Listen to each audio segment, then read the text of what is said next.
Oke, untuk video kali ini seputar pengecekan omset yang masuk ya, dan verifikasi atau pencocokannya ke uang yang masuk ke doku atau pihak ketiga, akun pihak ketiga kita untuk pembayaran atau payment. Yang kita pakai itu namanya doku ya, jadi supaya nggak bingung. Nah, untuk melihat omset atau penjualan yang masuk untuk sales app itu di simple report, lalu ada di, sebentar saya geser, di sales app, lalu di detail,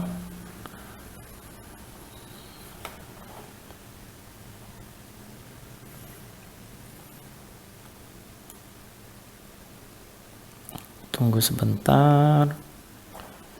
Ini saya sebagai contoh aja, misalnya saya tampilkan dari 25 sampai 30.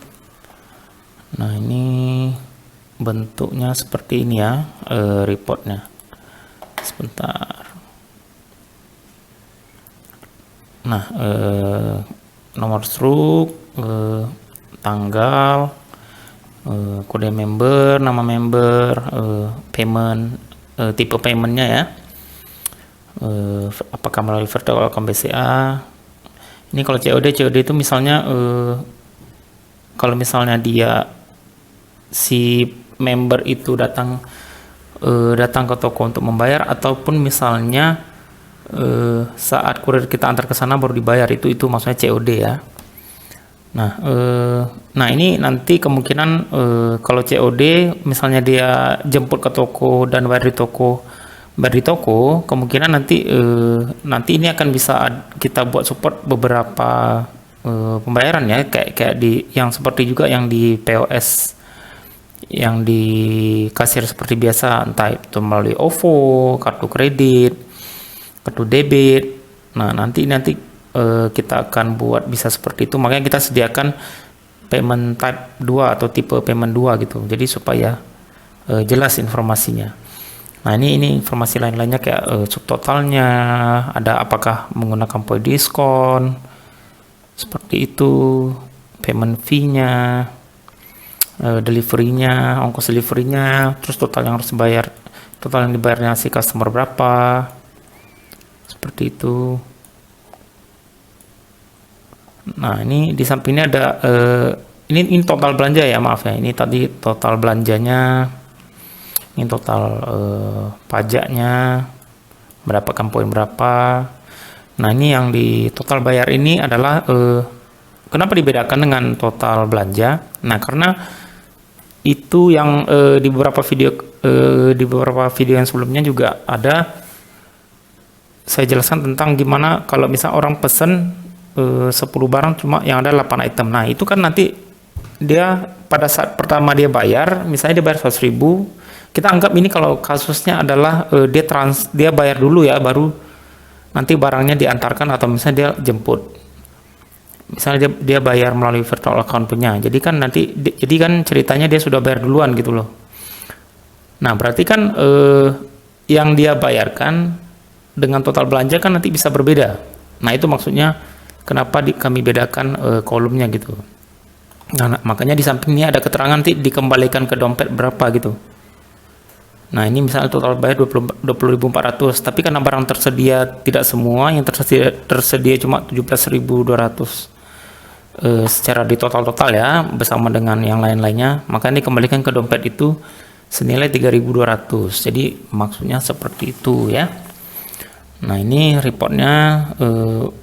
Kalaupun misalnya nanti ada yang kurang dari sini, ya silakan hubungi tim IT programmer ya, nanti bisa kita tambahkan apa yang diperlukan lagi untuk membantu gitu. Nah, nanti setelah itu ini ada website doku atau adminnya, website admin doku, untuk kita bisa ngecek nih dana-dana kita yang ada di doku gitu loh, dana perusahaan ya, bukan member ya. Jadi ini saya contoh aja nih, ini contoh. Ini kita pakai akunnya si programmer kita ya. Nah, untuk link yang sebenarnya bukan yang ini, tapi yang ini. Ya, ingat ya, ini link yang sebenarnya yang ini. Nanti kalau misalnya yang nonton video ini, terutama finance ya, Nah, ini link yang sebenarnya ini bisa diketik, ataupun nanti kalau bingung nanti bisa hubungi tim IT technical atau IT support untuk membantu. Kita buatkan linknya di browsernya supaya langsung tinggal klik masuk ke sini gitu. Nah, kalau belum punya akunnya nanti juga bisa minta kepada tim IT programmer, nanti kita berikan gitu akunnya gitu ya. Nah, ini untuk contoh dulu saya pakai ini. Nah, ini saya sudah login.